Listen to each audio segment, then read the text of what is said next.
Okay, let's dive right into this explainer and explore a really fascinating mystery. How in the world do we measure the exact weight of things we literally can't even see? Welcome. Today, we're going to be playing the role of molecular detectives. We are looking at an incredible piece of tech that can weigh individual atoms and molecules with just mind-bending precision. It's a journey that actually reveals the hidden structure of the elements all around us. So, let's set up today's puzzle right out of the gate.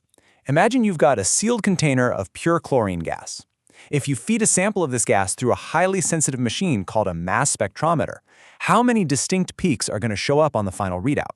Now, it sounds like a super simple question, right? But the answer actually unlocks some profound truths about how chemistry works at a fundamental level. Keep this question in the back of your mind, because by the end of our time today, you're going to be able to work this out completely on your own. All right, let's step inside a mass spectrometer, the ultimate detective tool. To solve our mystery, we really need to understand the internal mechanics of our primary instrument first. Let's break down these 4 physical steps, because honestly, this machine is an absolute marvel of physics. First up, we've got ionization. The sample gets bombarded with these high-energy electrons, basically knocking an electron right off each particle to form a positive ion. You see, you can't steer neutral gas, so we have to give it a charge first. Step 2 is acceleration. This is where an electric field kicks in, speeding these newly charged ions up so they all have a fixed, identical kinetic energy. So now they're just racing down the tube. Step 3 is deflection, and I gotta say, this is where the magic really happens. The ions fly through a powerful magnetic field which bends their path. Think of it kind of like rolling a light plastic ball and a heavy bowling ball down a hallway. If a strong crosswind hits them, that light plastic ball is gonna blow way off course, right? But the heavy bowling ball? It'll barely curve at all. Lighter ions deflect much more easily, heavier ions deflect less. And finally, step 4 is detection. The ions crash into a detector at the end of the line, and the signal strength tells us exactly how many ions of that specific mass just arrived. So the absolutely crucial point here is that after detection, the machine spits out a spectrum graph. The x-axis represents the m/z or mass-to-charge ratio. Because our ionization step usually just knocks off a single electron, giving us a charge of +1, you can basically just read this x-axis as the mass of the ions that just landed. The y-axis, on the other hand, shows us the relative abundance. Basically, how many of those ions hit the detector. Moving right along to the atomic isotope peaks, or what we can call chlorine's 2 flavors. Let's look at our specific chemical suspect, atomic chlorine, and see how this builds our first set of clues. To really understand the readout, we've got to talk about isotopes. These are atoms of the exact same element, meaning they have the exact identical number of protons, but they carry a different number of neutrons in their nucleus. So they're chemically identical, but they actually weigh different amounts. And natural chlorine? It comes in 2 distinct atomic versions, chlorine-35 and chlorine-37. And this brilliantly illustrates our first mass spec results.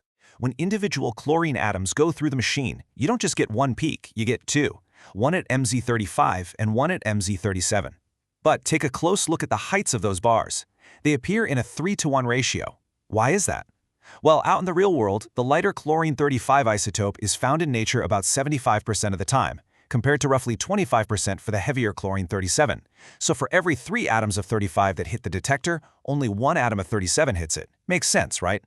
This brings us to calculating relative atomic mass and the real power of the weighted average.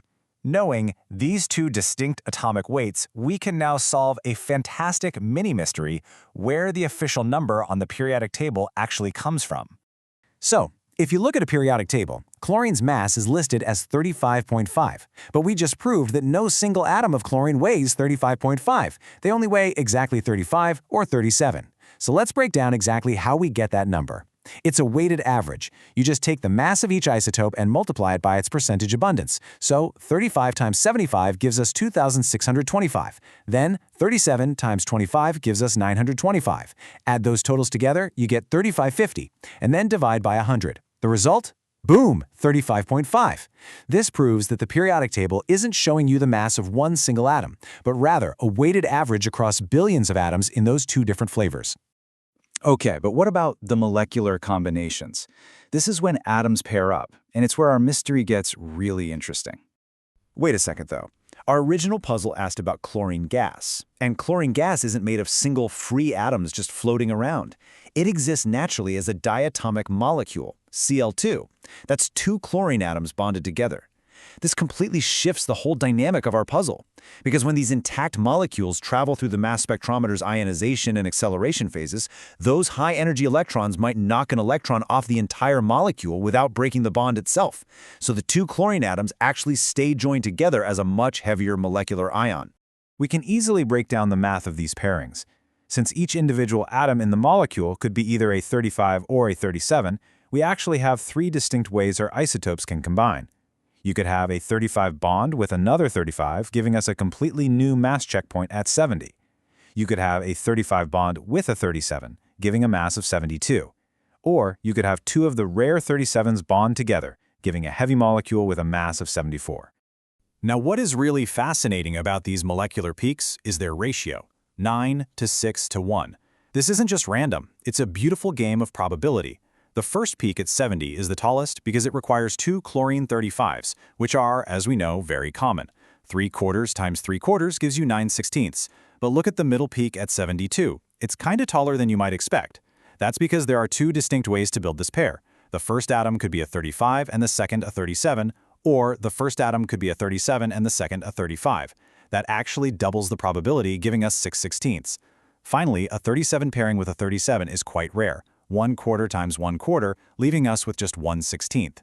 Hence, a 9 to 6 to 1 ratio right on the readout. All right, solving the five-peak mystery, the final count. It's time to bring all of our structural and mathematical clues together to finally answer the opening question of this explainer.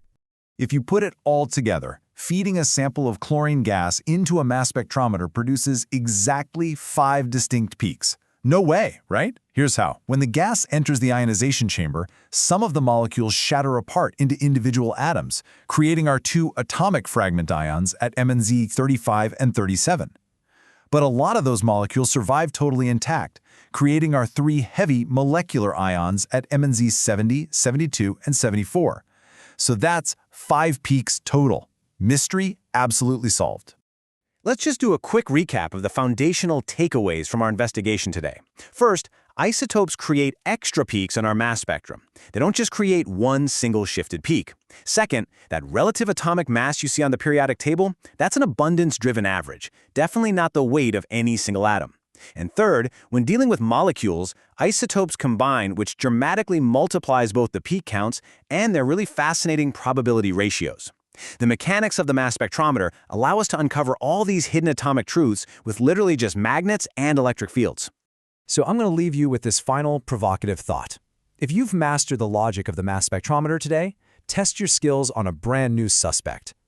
Bromine gas also exists as a diatomic molecule, Br2, and it also has two natural isotopes, bromine 79 and bromine 81. But unlike chlorine, they actually exist in nature in an almost perfect 50-50 split. So using the exact same detective logic we use today, how many peaks would bromine gas produce and in what ratio? Think about the atomic fragments, think about the molecular combinations, and map out those probabilities. Thank you so much for joining me on this molecular investigation today. Keep analyzing and stay curious.